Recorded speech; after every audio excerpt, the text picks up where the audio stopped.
কিছু কাজ মানে গুছায় রাখলে না অনেক কাজ সহজ হয়ে যায়। তো আমি এভাবে করে ফ্রিজে পরোটার শেপ দিয়ে পরোটাগুলোয় ফ্রোজেন করি, যাতে করে সকালবেলা স্কুলের টাইমে অথবা আমার হাজব্যান্ডকে নাস্তা দেওয়ার সময় আমার সহজ হয় সব কিছু।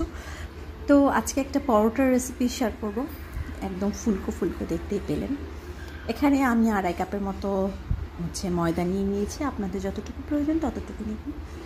তারপর তেল দিয়ে দিলাম প্রায় 1 টেবিল চামচের মতো আন্দাজ করে, একটু চিনি দিয়ে দিলাম, একটু গুঁড়া দুধ দিয়ে দিলাম। এগুলো দিলে না পরোটাটা খেতে ভালো লাগে।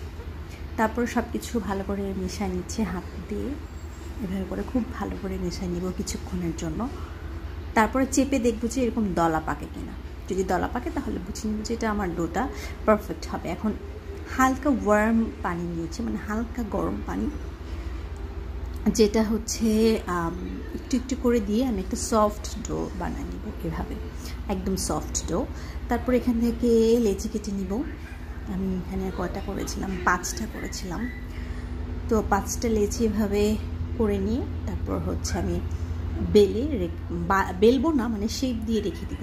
কারণ হচ্ছে সকালবেলা উঠে মধু বেলো এত কিছু ভাল লাগে না। সকালবেলা উঠে জাস্ট আমি এটাকে একটু বেলে ছেঁকে নিব, তাহলেই হয়ে যাবে।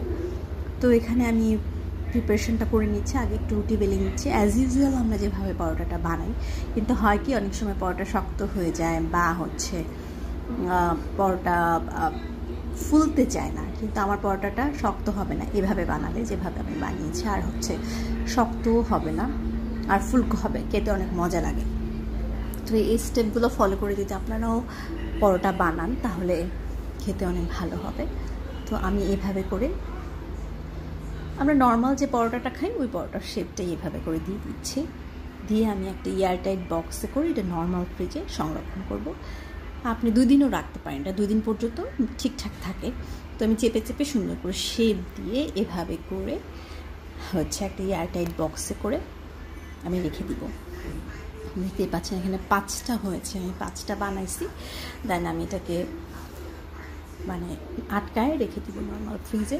পরের দিন সকালবেলা আমি বের করে বেলে নিব। অলরেডি একটা বেলে আমার হাজব্যান্ডকে দিয়ে দিয়েছি ব্রেকফাস্টের জন্য। আমি হচ্ছে আর একটা নিয়ে বেলে সেটা হচ্ছে আপনাদের সঙ্গে শেয়ার করব। তো পরোটা আমরা সবাই বেলতে পারি, আমি না একটা সময় পরোটা বানাইতে পারতাম না। তো আমার ছেলে রুটি ভীষণ পছন্দ করে, ওর কারণে আমার হচ্ছে এই রুটি পরোটা বানানোর মানে শেখা। তো যে যতটুকু খাবেন ততটুকু হচ্ছে বেলে নেবেন। তো আমি না মোটা না পাতলা করে বেলে নিয়েছি। তো এইভাবে করে এখন আমি সেঁকে নিব।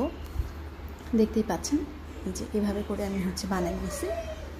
তো ডোটা যদি হালকা গরম পানি দিয়ে করেন না তাহলে একদম সফট হয় পরোটাগুলো।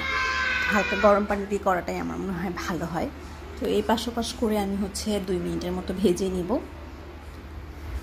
হাই টু মিডিয়াম হিটে। তারপর দেখেন এই যে ফুলে উঠছে আমার পরোটাগুলো। এখন উপর থেকে একটু তেল স্প্রেড করে দিব।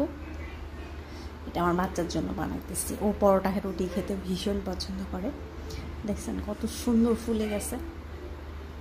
এটা হচ্ছে আমার বাচ্চাকে দেবার। ওই যে আরেকটা আমি হচ্ছে রেখে দিয়েছি ও পাশে করে, আমি খাবো। ওই জন্য আমি একটু চা দিয়ে খাবো, এই জন্য বেশি একটু মানে ফ্রাই করে খাই।